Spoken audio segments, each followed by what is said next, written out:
চিন্তাধারা আছে সেই চিন্তাধারা থেকে যাতে আমার মনটা ঊর্ধ্বগামী হয়, এটাই আমার প্রচেষ্টা থাকে সব সময় আমাদের। তো এখানে খুব সুন্দরভাবে বলছে, আগেও আমরা দেখেছি যে বিষয়কে এখানে বিশেষ সাথে তুলনা করে, যে আমরা যে রাত দিন আমার মনে আমরা বিষয় চিন্তা করি, আমাদের বিষয় চিন্তাটা সাধারণত এখানে শাস্ত্রে বিশেষ সাথে তুলনা করা হয়, কারণ আমরা যত বিষয় চিন্তা করি তত আমার মন কলুষিত হয়, তত আমার মনে নানা মানে মনটা নামতে থাকে। কারণ এই যে বিষয় চিন্তাগুলো, এই বিষয় চিন্তা কখনোই আমাকে মানে শান্ত করে না, কারণ যে বিষয়টা নিয়ে আমি চিন্তা করি সেই বিষয়টা নিজেই চঞ্চল, সেই বিষয়টা আমাকে প্রলোভিত করে, সেই বিষয়টা আমাকে আকর্ষিত করে। অটোমেটিক্যালি আমি যত বিষয় নিয়ে ভাবতে থাকবো, একটা কোনো বস্তু বা ব্যক্তি যাই হোক না কেন, তো আমার মন কিন্তু আস্তে আস্তে সেই বিষয়ের শেপটাই নেবে। মন এমনই হচ্ছে, তুমি যেমন হচ্ছে না যে জল আমরা যেই পাত্রে রাখি সেই জল কিন্তু সেই পাত্রের আকার ধারণ করে, ঠিক আমাদের মনটাও কিন্তু সেরকমই। আমার মন যে বিষয় নিয়ে বেশি চিন্তা করবে, আমার মনটা কিন্তু সেই রকমই রূপ ধারণ করবে। আমি যদি আমার দৈনন্দিন জীবনে ঈশ্বরকে আমার জীবনে প্রধান জায়গায় রাখি এবং আমি ঈশ্বর চিন্তায় আমার মনোনিবেশ থাকে, আমি সেটাতেই বেশিরভাগ সময় আমার মনটা দিয়ে রাখতে যদি পারি, তাহলে কিন্তু আমার মনটা অটোমেটিক্যালি ঈশ্বরময় হয়ে ওঠে। ঠিক আবার আরেকভাবে আমি যদি বিষয় নিয়ে বেশি চিন্তা করি, জগতের চিন্তাগুলো আমার ভেতরে বেশি থাকে, অটোমেটিক্যালি কিন্তু আমার মন চঞ্চল হতে থাকে, আমি কিছুতেই নিজের মনটাকে নিজের আয়ত্তে আনতে পারবো না, দেখবো যে আমার মন আমাকে নানা দিকে ছুটিয়ে নিয়ে বেড়াচ্ছে। তাই এখানে খুব সুন্দরভাবে বলছেন যে বিষের ন্যায় মারাত্মক বিষয় উপভোগের আশা ত্যাগ করো। যে আমার মন শান্ত রাখার উপায় কি, সেখানে বলছে যে যে বিষয়টাকে বলছে যে বিষ, যেমন আমি যদি বিষ খাই কি হবে, আমার মানে আস্তে আস্তে আমার ভেতরটা আস্তে আস্তে সমস্ত অর্গান, সমস্ত যা কিছু আছে আস্তে আস্তে নষ্ট হতে হতে একসময় কিন্তু দেখা যাবে আমি আর সারভাইভ করব না আমার, এবং সেটার যদি ডোজ অনেক বেশি স্ট্রং হয় তাহলে আস্তে আস্তে না দেখা যাবে আমরা খুব তাড়াতাড়ি কিন্তু আমি প্রাণত্যাগ করব।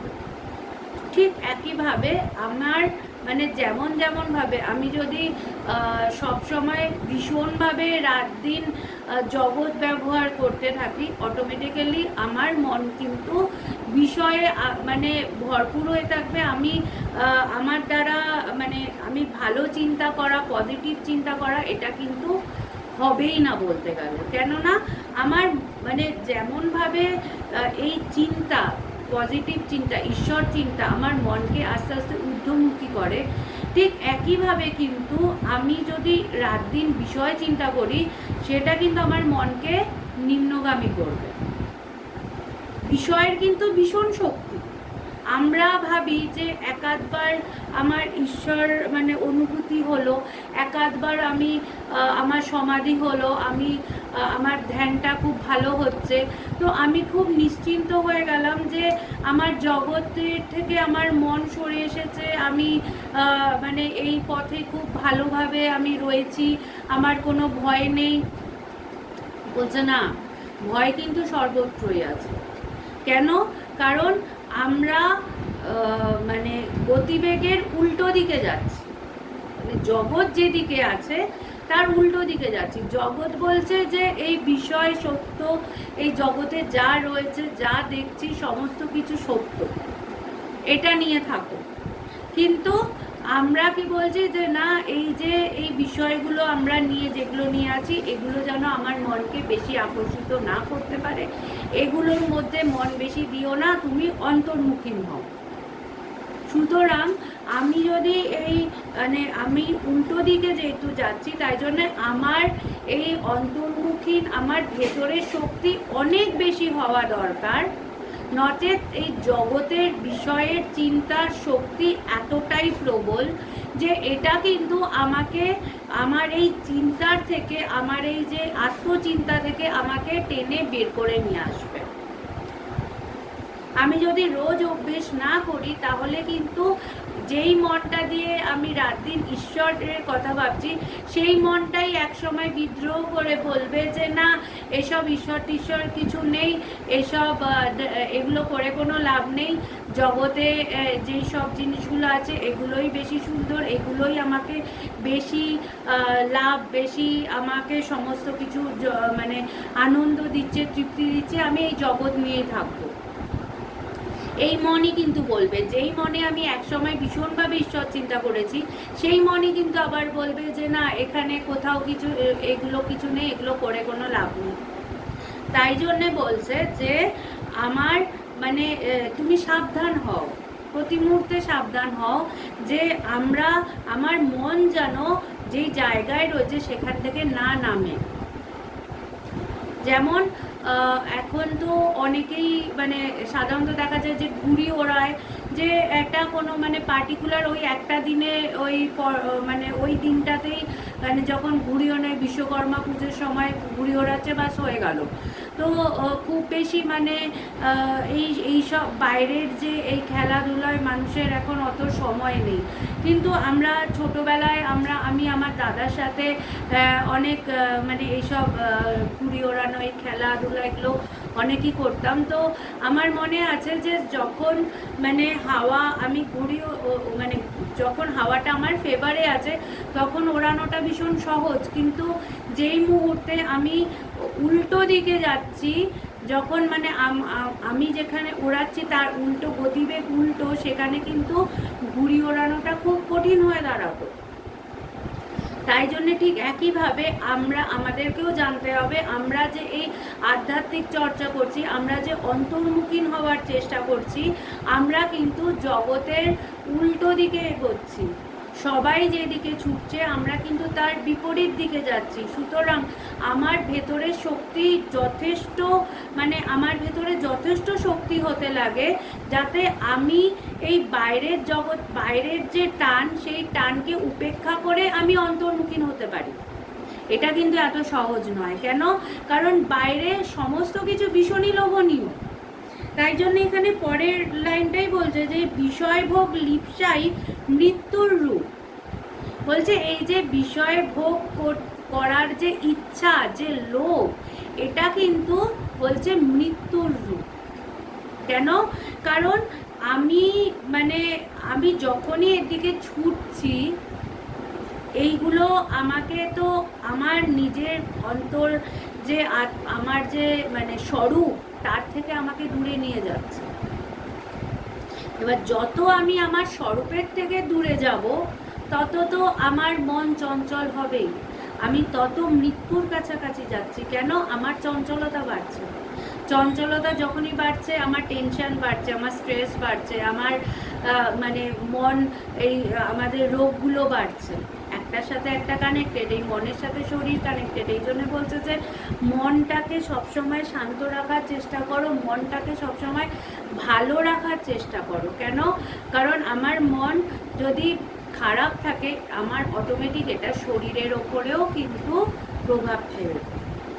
তাই জন্যে বলছে যে আমি যে এই মানে জগৎ ব্যবহার করব না তা না, জগৎ আমি জগতেই আছি। যেমন আমরা এই যে গেছিলাম মানালিতে গেছিলাম, হিমাচলে গেছিলাম, সেখানে আমরা মানে অনেক কিছু দেখেছি, খুব সুন্দর জায়গা, সেখানে আমরা ঘুরেছি। কিন্তু মানে সেই জায়গাটা আমার যদি যা আমরা দেখছি সেটাই যদি মনটাই উপভোগ করার দিকেই থাকে, আমি তো সব সময় সেই জায়গাটা পাবো না। সেখানে আমরা অনেক আনন্দ করেছি, এবার যদি ভাবি যে ওই আনন্দটাই শ্রেষ্ঠ, ওর পরে আর কিছু নেই, আমি চলে আসছি, আমাকে এখন এখানে থাকতে হচ্ছে, আমার ভালো লাগছে না, তাহলে কিন্তু আমি আবার ভুল করব। কেন?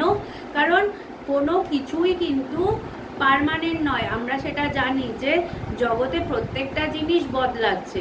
সুতরাং ওই আনন্দটা, ওই সময়টা আমার খুব ভালো লেগেছে, কিন্তু ভালো লেগেছে বলে ওটাই আমার লাগবে, ওটাই আমার সাথে থাকতে হবে, ওটা ছাড়া আমি পারবো না, আমার মানে কেন আমি ওটা পাচ্ছি না সেই নিয়ে আমি এবার ডিপ্রেস হয়ে রইলাম, বা সেই নিয়ে আমি কষ্ট ভোগ করছি যে ওই দিনগুলো আমার কাছে ফিরে আসুক। কেন ফিরে আসছে না? মানে আমি যদি এইরকমভাবে ভাবি, অটোমেটিক্যালি কিন্তু আমার মন খারাপ হবে। তাই জন্য বলছে যে আমরা জগতে ব্যবহার করব সব কিছু, কিন্তু যেমনভাবে প্রত্যেকটা দৃশ্য সরতে থাকে, তেমনভাবে আমার মনটাকে এমনভাবে রাখতে হবে যাতে দৃশ্যগুলো সরে সরে যাচ্ছে, সেই দৃশ্যগুলো যেন আমার মনের ওপরে পার্মানেন্ট ছাপ না বসাতে পারে। আমার ভেতরে যেন ঈশ্বর সবসময় বিরাজমান হয়। আমার ভেতরে যদি ঈশ্বরের জায়গায় এই দৃশ্য বিরাজমান হয়, এই দৃশ্যের ছাপগুলো যদি ভীষণ শক্ত হয়ে ভীষণভাবে যদি ওখানে মানে জায়গা জুড়ে বসে থাকে, তিনি তো সর্বদা আছেন, কিন্তু যদি বিষয়টা জায়গা জুড়ে বসে থাকে তাহলে তার প্রকাশ হবে কি করে? তাই এখানে বলছে যে এই লিপ্সা, বিষয় ভোগ করার যে লিপ্সা, লোভ, এই লোভটা যেন আমার ভেতরে না থাকে। আমি যা পাচ্ছি সেটাকে আমি ভোগ করব, ঠিক আছে, কিন্তু সেই ভোগটাই আমার সর্বস্ব, এটা যেন না থাকে। আমি যেমন করে আমি সেই মানে এনজয় করছি, আবার সেটা যদি না থাকে তখনও যেন আমার মন খারাপ না হয় যে কেন নেই। তাই বলছেন যে জাতি কুল ও আশ্রমের অভিমান ত্যাগ করিয়া সকাম কর্ম হইতে দূরে সরিয়া থাক। বলছে যে আমাদের ভেতরে যে যে ভেদাভেদগুলো থাকে যেন আমি এইগুলোর থেকে ঊর্ধ্বে যেতে পারি, এবং আমার ভেতরে আমি যেন মানে শুধু স্বার্থ নিয়ে কাজ যেন না করি। আমাদের কর্মটা কি হবে? স্বার্থের ঊর্ধ্বে। আমরা ওখানে একটা জায়গায় গেছিলাম, সেটা হচ্ছে ওই হিড়িম্বার মন্দির, হিড়িম্বা দেবীর মন্দির। আমরা হিড়িম্বা দেবীর কথা তো সবাই জানি, ঘটোৎকচের কথা মহাভারতে আমরা সবাই শুনেছি। তো আমার ওখানে গিয়ে আমি ওটা দেখে এটাই মনে হচ্ছিল যে তারা মানে জাগতিক অর্থে যদি বলি তো তারা তো রাক্ষস কুল। ওখানকার মানুষেরা বলছিল যে ওখানে এক সময় মানে তারা মানে অনেক আগের কথা, যে সমস্ত সব কিছু রাক্ষস কুলে যেমন হয় যে সব কিছু ধ্বংসাত্মক আমাদের মনোভাব থাকে। তো কিন্তু দেখা যাচ্ছে কি তার মন্দির হয়েছে। কেন তার মন্দির হয়েছে?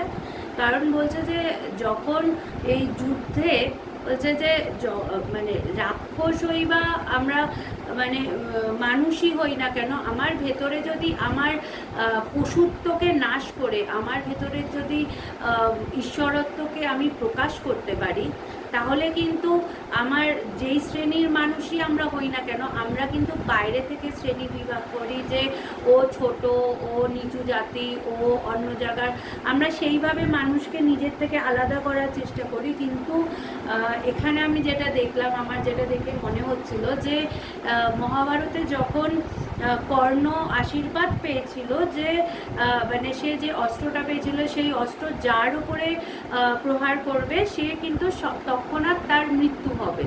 তো কর্ণ অটোমেটিক্যালি অর্জুনের ওপরেই কিন্তু সেটা প্রহার করত, কিন্তু শ্রীকৃষ্ণ কি করলেন, তিনি কিন্তু অর্জুনকে বাঁচানোর জন্য ঘটোৎকচকে আগে পাঠালেন, হিড়িম্বা দেবীর সন্তান, ভীমের সন্তান।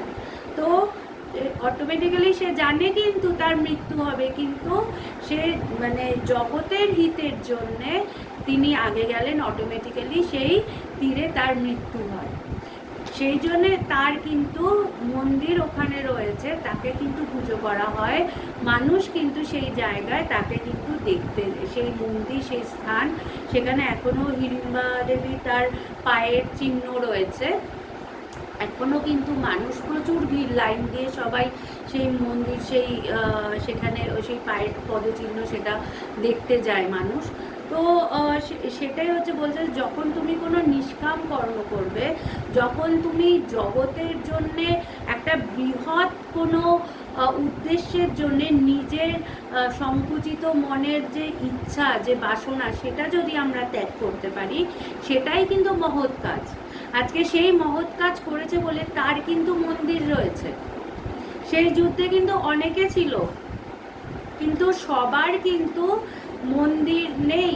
কিন্তু সেখানে কিন্তু এই মহাভারতের এই ঘটনা কিন্তু লেখা, এবং তার বীরত্বের কথা, তার মানে বীরত্বের কথা, তার কথা মানুষ জানছে। সুতরাং এই ভাবটা কিন্তু আমাদের দরকার। আমরা ভাবি যে ত্যাগ অর্থাৎ যে আমি ঘর বাড়ি ছেড়ে দিচ্ছি, আমি সংসার ত্যাগ করছি। বলছে যে না, সংসার ত্যাগ করার ব্যাপার না, ব্যাপার হচ্ছে আমি কি মনোভাবে আমি জগতে চলছি, আমার জগতের প্রতি আমার কি কন্ট্রিবিউশন, সেখানে আমি কতটা দিতে পারছি। দেওয়ার ক্ষেত্রে কিন্তু এই ত্যাগের ক্ষেত্রে বলছে যে আমি যখন আমি আমার নিজের ক্ষুদ্র বাসনাকে সরিয়ে দিয়ে একটা কোনো বৃহত্তম উদ্দেশ্যের জন্যে আমি যদি নিজের কোনো কিছুকে ত্যাগ করতে পারি, সেটা কিন্তু অনেক বড় ব্যাপার। এইটা কিন্তু কেউ করতে পারে না। আমরা মানে অনেক আমরা চাই যে এই মিশনে হোক বা এরকম নানা জায়গায় আমার ছেলেমেয়েরা পড়ুক, তারা সন্ন্যাসীদের কাছে তাদের সংস্কার ভালো হোক, তারা ওখানে যাক। কিন্তু মানুষ কিন্তু চায় না যে কেউ সন্ন্যাসী হয়ে যাক, তার ছেলে মেয়ে সন্ন্যাসী হয়ে যাক, এটা কিন্তু কেউ চায় না। কিন্তু ভগবান একদিন এই কথাটাই বলেছিলেন যে আমরা নিজের মানে ক্ষুদ্রতম বাসনাকে পূরণ করার জন্যে, আমার বাসনাটা তো ক্ষুদ্রতমই, আমরা এই অনন্তের মাঝে আমি কোথায়, কতটুকু, তার মধ্যে আবার আমার বাসনা, সেটাই বা কতটুকু হতে পারে। তো সেই বাসনা পূরণের জন্যে আমরা কি করছি, আমরা দিনরাত আমরা শুধু চেয়েই যাচ্ছি। ত্যাগ করার কথা আমার কিন্তু মনেই পড়ে না। সেখানে বলছে যে আমরা যদি এই নিজের বাসনাটাকে সরিয়ে দিয়ে আমি যদি একটু আজকে আমরা কিছু মানুষও যে বেরোতে পেরেছি, আমরা আর যাই হোক, আমরা তো একটা বড় উদ্দেশ্যের জন্য বেরোচ্ছি, যে মানুষের জন্য। আর যাই হোক, আমরা যদি একটুও কখনো নিষ্কামভাবে মানুষের জন্য করতে পারি, সেটা হচ্ছে বড় জিনিস। সবসময় নিজের স্বার্থ পূরণের জন্য কাজ করাচ্ছে যদি 1%ও আমরা করতে পারি, সেটা আমরা যেখানে যেমনভাবেই করি। তাই এখানে বলছে যে মিথ্যাভূত দেহ আদিতে আমি বোধ ত্যাগ করো। এটা খুব কঠিন ব্যাপার, কিন্তু আমরা যদি চেষ্টা করি তাহলে কিন্তু করতে পারি। বলছে যে এই দেহ এটা মিথ্যে, এটা আমরা সবাই জানি। কেন মিথ্যে বলছে? কারণ এই দেহ যদি সত্যই হতো তাহলে আমি এটা একই রকম থাকতো, যেটা পরিবর্তনশীল সেটা মিথ্যে। সুতরাং আমার প্রতি মুহূর্তে আমরা দেখছি আমরা একরকম নেই, এবং মৃত্যুর পরেও আমি যতই প্রিয় মানুষ আমার হোক না কেন, আমরা তাকে কিন্তু দাহ করে দিই, তাকে আমরা ঘরে রাখতে পারি না, সেই শরীরটা পচে উঠবে। তো অটোমেটিক্যালি তাই বলছে যে এই দেহটা সত্য নয়, এবং কি এই দেহটাকে আমি বলছি আমি দেহ, এটাই আমার কাছে ভীষণভাবে সত্য। এবং সবচেয়ে মজার জিনিস হচ্ছে আমরা এটা শুনছি যে দেহ সত্য নয়, কিন্তু যখন আমি জগৎ ব্যবহার করতে যাই তখন কিন্তু আমার এমন অবস্থা হয় আমি সত্যটা জেনেও কিন্তু সেখান থেকে আমি কিছুতেই নিজের মনটাকে সরাতে পারি না। আমি এই আমার দেহের প্রতি বা আমার সামনের যে মানুষগুলো আছে তার প্রতি এতটাই আসক্ত থাকি যে আমি সত্যটা জানছি এই দেহটা সত্য নয়, তাও আমি তার প্রতি এতটাই আসক্ত যে আমার মন সেই তাকে পাওয়ার জন্যে এতটাই বিচলিত হয়ে যায়, আমি সত্য জেনেও নিজের মনকে সরাতে পারি না। এটাকেই বলছে মায়া, যে আমি সব জানি কিন্তু তাও মনে হয় যে না, একটু থাকুক, একটু যদি আমার মন নামে কি বা হবে। কিন্তু মন নামতে যদি থাকে তো নামতেই থাকবে, এটাকে আটকানো যায় না। তাই মনের সাথে লড়াই করে মনের বিপরীত দিকে গিয়ে নিজের মনটাকে ওঠানো কিন্তু খুব কঠিন ব্যাপার। তাই জন্যে এটা আমাদেরকে সবসময় সতর্ক থাকা উচিত, আমার নিজের মনের দিকে আমার তাকানো উচিত সবসময়, যে আমার মনটা ঈশ্বরমুখী হয়ে আছে কিনা। যদি আমি দেখি আমি বেশি আমার মন জগৎ ব্যবহারে গেছে, তাহলে তৎক্ষণাৎ আমার নিজের মনের সাথে লড়াই করে ঈশ্বর চিন্তা আরও বেশি বাড়িয়ে দেওয়া উচিত। কেন? কারণ একবার যদি নামতে থাকে নিজের মনটাকে আবার সেই আগের জায়গায় নিয়ে আসা কিন্তু এত সহজ নয়। তাই জন্য এখানে বলছে যে আমি বোধটা ভেতরে যেন আমি খেয়াল করি, যে আমরা যে সবসময় আমি এবং আমার এই যেই ব্যাপারটা আমাদের ভেতরে থাকে, এটা যেন আমার ভেতরে কম হয়। কেন? কারণ আমি যদি সবসময় আমিও আমার করতে থাকি, আমার মনটা ভীষণই ছোট হয়ে যাবে। আমি ক্ষুদ্র ক্ষুদ্র আমি বেশি বড় চিন্তা করতেই পারবো না। আমি দেখা যাবে আমি রাত দিন শুধু নিজের কথাই ভেবে যাচ্ছি, এবং আমি যখন আমার কথা ভাববো অটোমেটিক আমার মন আরও চঞ্চল হবে। আমি যখন অনেক বেশি চঞ্চল হতে থাকবো তখন আমার ভেতরে অশান্তি আরও বাড়বে। আমার ভেতরে যখন অশান্তি অনেক বাড়তে থাকবে তখন আমার রাতের ঘুম নষ্ট হবে, শরীর খারাপ হবে, আমার টোটাল লাইফস্টাইলটা পুরো ডিসব্যালেন্স হয়ে যাবে, একটার সাথে একটা কানেক্টেড। তাই জন্যে বলছে যে আমি করে আমি নিজের কথা সবসময় না ভেবে আমি যেন আমার চিন্তাটাকে একটু অন্তর্মুখী করি, একটু মুখটা ঘোরাই, একটু ঈশ্বর চিন্তা সময়টা আস্তে আস্তে যেন আমি বাড়াতে থাকি। বেশি চিন্তা করতে পারছি না তখন একটু করি, একটু নাম করি, একটু জপ করি, একটু জপ। যত আমার মন যদি দেখি অনেক সময় হয় যে আমাদের মন ধ্যান করছে কিন্তু ধ্যানে মন বসছে না, ধ্যানে যদি মন না বসে তাহলে একটু জপ করার চেষ্টা করি। জপও যদি করতে না পারি একটু কৃষ্ণ নাম করি, একটু ঈশ্বরীয় গান করি, একটু পুজো আর্চায় মন দেই। আমাকে যেভাবে হোক একটু একটু করে নিজের মনটাকে স্টেবল করার জন্য অনেক কিছু আছে, কিন্তু প্রথমে হচ্ছে আমি চাই কি না। কেন? আমাকে বুঝতে হবে যে কোথায় গন্ডগোল হচ্ছে, কোথায় কিসের জন্যে আমি অসুস্থ হয়ে পড়বো, কিসের জন্যে আমার সংসার, আমার লাইফস্টাইল, আমার সমস্ত কিছু নষ্ট হবে। সেটা যখন আমি বুঝতে পারবো তখন কিন্তু আমি অটোমেটিক্যালি ডাক্তারের দেওয়া ওষুধটা খাবো। তাই এখানে তিনি বলছেন যে নিজের যথার্থ স্বরূপকে জানিয়া তাহাতে স্থিত হও। এই যে চর্চা করার মূল উদ্দেশ্য হচ্ছে যে আমি যখন নিজের স্বরূপকে জানতে পারবো, আমি সেই আত্মা, আমি সেই ব্রহ্ম, সেখানে মনটাকে স্থিত করাটা হচ্ছে কাজ। কিন্তু প্রথমে তো আমাকে জানতে হবে। জানা অর্থাৎ এই শোনা নয়। কেন? কারণ আমি যখনই শুনবো, আমি শোনার পরে আবার যেই আমি সংসারে যাব আমি ভুলে যাব, আমি সংসারের মধ্যে যাব, সংসারের চিন্তাগুলো আমার মনটাকে টানতে থাকবে। আমাকে পাকাপাকি কিছু একটা করতে হবে। যেমন বলছে না যে যদি আমি টেম্পোরারি বাসা বাঁধি তাহলে ঝড়ে সেই বাসাটা ভেঙে চুরমার হয়ে যাবে। তাই জন্য পাকাপাকি একটা বাসা বাঁধতে হবে। এই যে ঝড় এলো, ঝড়ে কিন্তু অনেক বাড়ি যেগুলো টেম্পোরারি ছিল সেই সব বাড়ির কিন্তু অনেক ক্ষয়ক্ষতি হয়েছে, কিন্তু যেগুলো পাকা বাড়ি সেগুলো কিন্তু ঝড়ের মধ্যেও তারা ঠিক দাঁড়িয়ে আছে।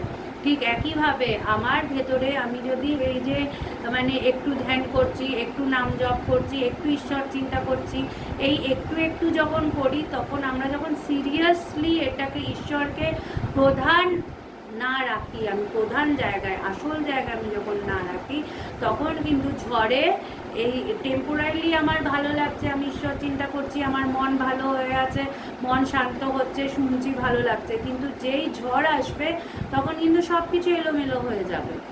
তখন কিন্তু মনটা আর ভালো থাকবে না, তখন আবার নতুন করে সব কিছু সাজিয়ে গুছিয়ে আবার ঘর বাঁধতে হবে, সেটা আরও কষ্ট হবে।